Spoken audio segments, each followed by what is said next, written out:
শীতলক্ষা নদী থেকে অস্ত্র ঠেকিয়ে জোরে হাটে গরু নামানোর ভিডিও ধারণ করায় ৩ সাংবাদিকের উপর হামলা চালিয়েছে ইজারাদারের সন্ত্রাসী বাহিনী।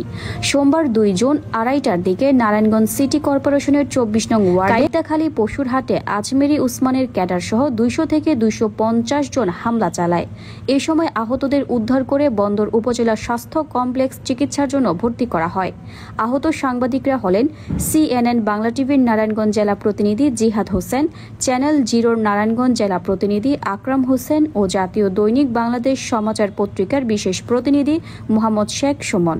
এই ঘটনায় CNN বাংলা টিভির নারায়ণগঞ্জ জেলা প্রতিনিধি জিহাদ হোসেন বাদী হয়ে ৩ জনের নাম উল্লেখ করে আরও ২০০ থেকে ২৫০ জনকে অজ্ঞাতনামা আসামি করে বন্দর থানায় একটি লিখিত অভিযোগ দায়ের করা হয়। অভিযুক্তরা হলেন নাসিক ২৪ নং ওয়ার্ডের মান্নান শিকদারের ছেলে রাহিদ শিকদার, মাহবুবুল শিকদারের ছেলে আমিন শিকদার ও মৃত সুবহান শিকদারের ছেলে মানিক। আহত সাংবাদিকরা জানান, সোমবার ২:৩০টার দিকে শীতলক্ষা নদী থেকে অস্ত্র ঠেকিয়ে জোরপূর্বক ট্রলার থেকে গরু নামানোর খবর পেয়ে সংবাদ সংগ্রহ করতে নারায়ণগঞ্জ সিটি কর্পোরেশনের ২৪ নং ওয়ার্ডে কাইতাখালী পশুরহাটে অবস্থান করে।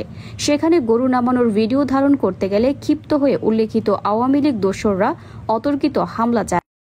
এক পর্যায়ে ২ সাংবাদিককে বেঁধে বেধড়ক মারধর করে ভিডিও ধারণ করে রাখে সন্ত্রাসীরা। হামলার এক পর্যায়ে সাংবাদিকদের সাথে থাকা ২টি স্মার্ট মোবাইল ফোন, নগদ টাকা, ২টি টিভি চ্যানেলের মাইক্রোফোন, ক্যামেরা জোরপূর্বক নিয়ে যায়। পরবর্তীতে স্থানীয়দের সহযোগিতায় উদ্ধার হয়ে বন্দর উপজেলা স্বাস্থ্য কমপ্লেক্সে ভর্তি হয়।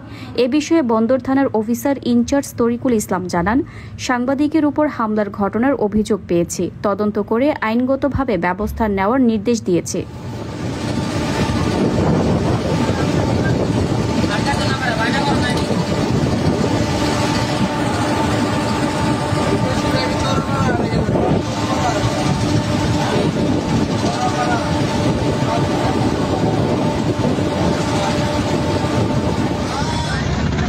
নারায়ণগঞ্জ প্রশাসনের দৃষ্টি আকর্ষণ করছি। দেখেন, আমরা গরু নিয়ে যাইতে লাগছি, নারায়ণগঞ্জের কিছু ছেলে পেলে আমাদের জোর করে আমাদের গরু নিয়ে যাইতেছে। নারায়ণগঞ্জ প্রশাসনের দৃষ্টি আকর্ষণ করছি, আমরা নারায়ণগঞ্জ প্রশাসনের হস্তক্ষেপ চাই। আমাদের সাথে জোর জুলুম করে আমাদের সবকিছু ছিনিয়ে নিতেছে।